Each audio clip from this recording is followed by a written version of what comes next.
what is going on, everybody? Welcome back. Another week of videos, but this week is a little bit different. This is a beginner themed week. Now the reason for this beginner week of videos is of course to celebrate the launch finally of my first ever beginner guitar course, Rock and Roll Boot Camp. That is linked down below if you want to check it out. It's available this week. It'll close on Sunday. It's a one-time payment, lifetime access, and it's 50% off this opening week just to kind of be like, yo, we did it. We released it. Let's celebrate a little bit. So I got a whole week of beginner videos, and I have tabs for all of these solos that I'm about to play you, and you can get those down below as well in the description. So I have 3 very easy solos, but teach you so much. Just because it's easy doesn't mean you're not gonna have to work a little bit to get these under your fingers. But these are just iconic solos. I had a blast actually playing. I was playing like, these are just fun solos. So I'm gonna play these solos here for you. Links down below for the tabs, and let's just get going. You know, I've talked enough.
Alright, so solo number 1, some good old Keith Scott from Bryan Adams. So if you don't know Bryan Adams, guitar player, Keith Scott, amazing, super tasteful guitar player. And I always love the intro to Somebody, and it's just a cool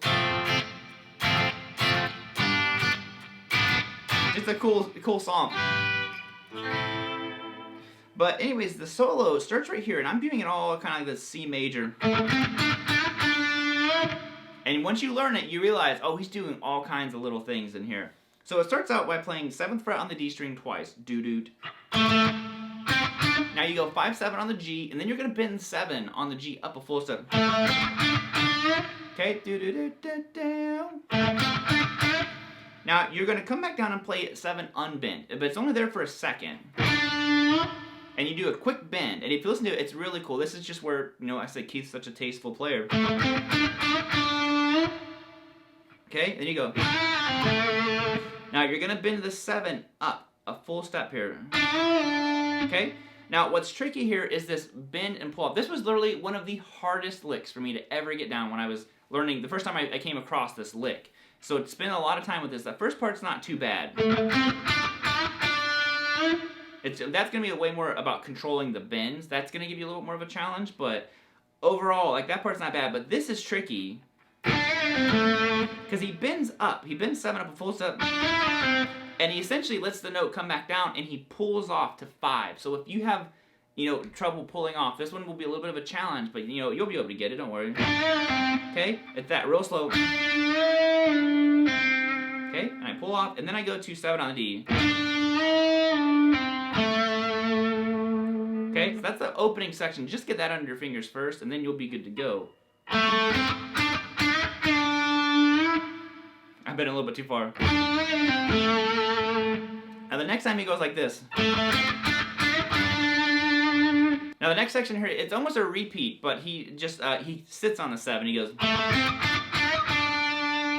Okay, so it's 7 twice again on the D, 5-7, bending that 7 up and let it come back down. Now this part is another little tricky thing. Again, he likes to throw these little phrasing things in here, and the way I did it maybe isn't the way that you're gonna want to do this, but I go like this. So essentially, what's happening is he's playing 5 on the G, and he bends 7 up, and he does that pull-off thing again. So you bend up, you let the bend come back down, and you pull off the 5. But what I found that I kept doing was I would bend down the first time and up, or up, and then I alternated the way that I was bending the strings. So if I go, or you can do both up. Okay, so. Then you just end it on that 7 again on the D. So.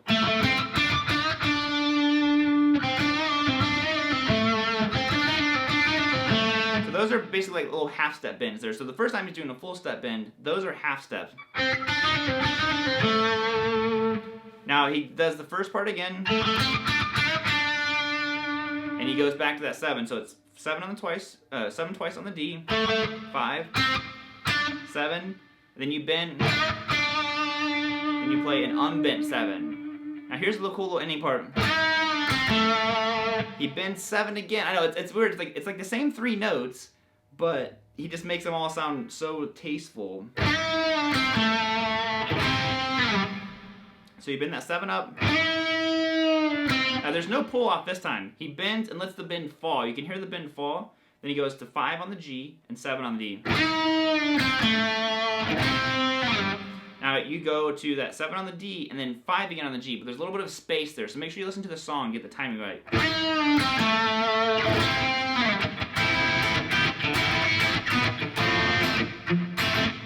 Now that part, I'm actually not totally sure what he does here, to be honest.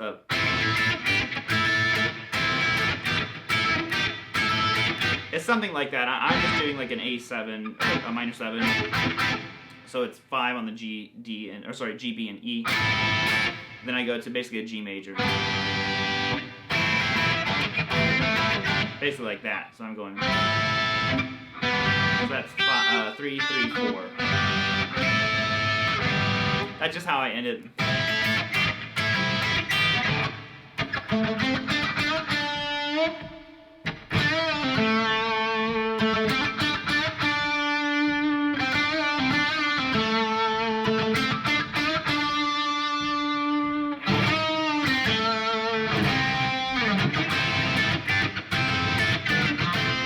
When you're looking for someone, you know, I'll leave this singing to Bryan Adams. Yo, now this one might have been in another video a long time ago. I can't remember. The reason why I felt so strongly about including it again, in case it is another video, sorry about that. I'm sorry, I'm looking around to make sure all my cameras are still recording. This is the first real solo I could ever play. Like, actually play. It sounded like the song, and it was seriously one of the most motivating and inspiring things for me. So when I was a kid, Three Doors Down had just come out. They're, you know, and I love them because they were like a modern rock band. And of course, Kryptonite was played 1,500 times on the radio. And I remember I learned it. That B minor chord gave me so much trouble. But the solo, I could play the solo, and I was so pumped up about that. And it's very simple. You could actually do it all on 1 string if you wanted to, but I do it on 2. But the solo is just this.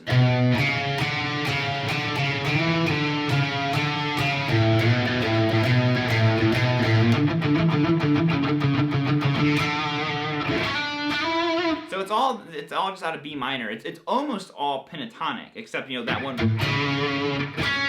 That's not a pentatonic note, but to get that 2 in there. But anyways, so the solo starts out like this. It goes 7 on the low E string. And there's a lot of really good important things here to kind of get under our fingers. So for one, it's a solo on the lower strings. You know, most solos are always up high. This was a cool, almost like bridge section almost, you know. So it goes 7 on the low E string, and then 4, 5, 4, 5, 4 on the A. So let's do that real slow. Okay, so you can of course use your pinky if you wanted to. Now here you slide up to 7, then you go back to 5. Okay, so.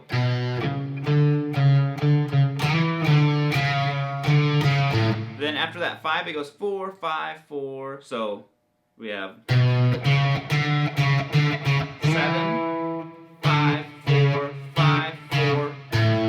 5 on the low E string now. So.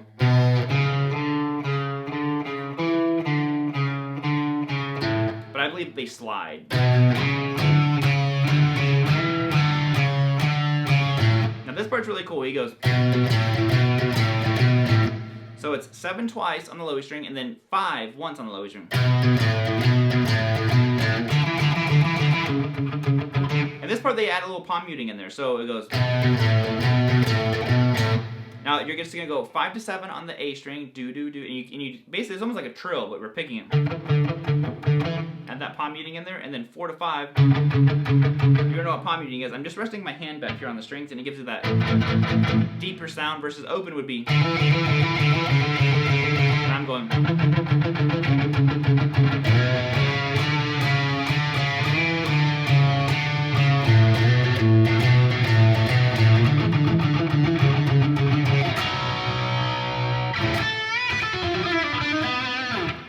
So that is that one, and like I said, they just repeat it. Now the outro solo, they change one note. What are they?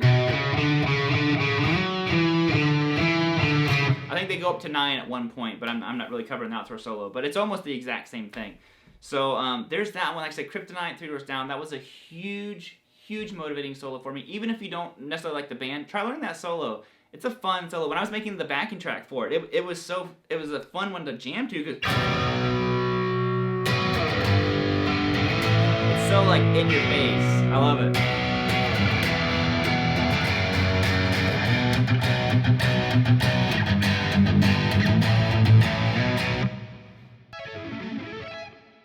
So this third and final one here is another one that is a hugely significant song for me because, not song, I should say band, CCR.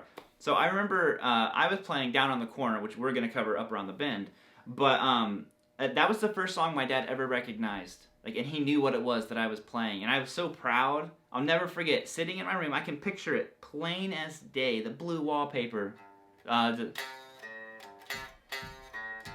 that, and my dad walking in the room. He's like, "That's CCR, man! Talk about a proud moment." So I was like, I gotta have some CCR in here for this. And Up Around the Bend has this great solo. It's so fun. So basically, what happens here is he starts out. I'm gonna give you a little intro. This section too. So basically he's outlining chords. It's just a D major to an A major chord. And he hits the open string to really like solidify that. So he hits an open D and he slides into 11 on the G. And then you go to 10 on the high E string to 10 on the B. So then 11 on the G, back to 10. And he does this pattern for each section. He just moves it over the A chord, over the D chord. So open D. This is tricky because you have to roll your finger. So if you're not used to this kind of motion, you don't want this. Here how they're all ringing out. You have to practice actually rolling your finger. You can kind of see it maybe on that camera. But when I go, I'm rocking my finger back and forth to pick it up. That way it deadens the note that I don't want in there anymore. So, okay, you do it again. Now over the A chord, he hits open A. Same exact pattern. You just go 6, 5, 6, 5, 5, 6, 5. D again. That's the whole intro to it. So you have.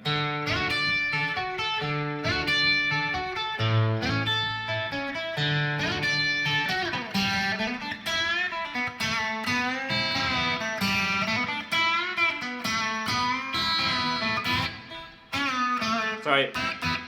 Messed up last part. Last part's a little bit tricky, but we'll get it. So then they go into this solo section, which it shifts to the key of G. Open G, then 2 hammer onto 4. So we were doing a pull off before. Now we got a hammer on here, and you go to 3 on the B. It's all basically G, G major pentatonic at this point. So we have open, 2 to 4, and then 3 on the B. Now, this part's a little bit tricky. It goes back to that lick that we did before in the Somebody where you have to pull off, but his is even faster. So you bend up 5. Well, I guess the full step. So you bend 5, and what happens is you have to let the bend come down very quickly, and you pull off to 3, and then you go to 4. So this part is definitely tricky. That right there. Oh, I see what happened. So I bend.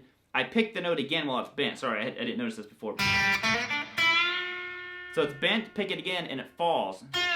And you go to 4, so. Now you go to that 2 on the G, so.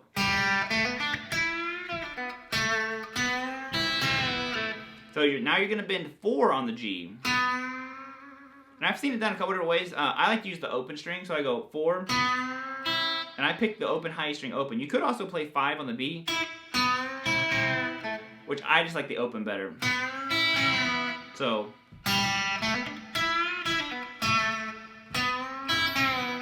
So it's the same kind of lick almost. So you bend up, open high string, and you pick the 4 again and let it fall down, and you pull off the 2. So.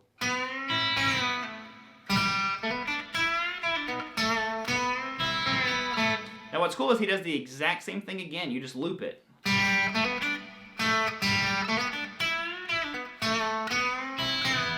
Now here's where the tricky part goes. So a good way to practice this is the individual parts and then put them together. So basically he's going like this, 4 on the G. So up, up, up, down, then 2. Now if you listen, what he does is he adds the open high E string on top of this. So you have.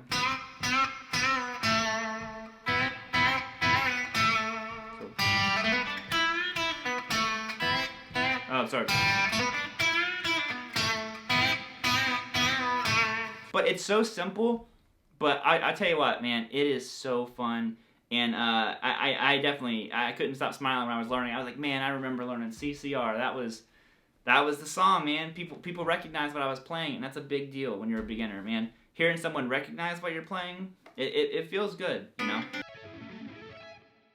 And that is it. Thank you guys all so much for tuning in. Hope you enjoyed this. Like I said, just because I'm calling these solos easy doesn't mean there won't be work involved. There's a lot of little things you got to get under these, you know, under your fingers with these solos. So check those out. If you want to check out my guitar course and support the channel, I would truly appreciate that. That's linked down below. Like I said, it's available for a week, and the opening week is 50% off. Rock and roll boot camp, baby. Let's get it, and you'll see me again Wednesday with another beginner video. All right, guys, have a good rest of your day. Whoop!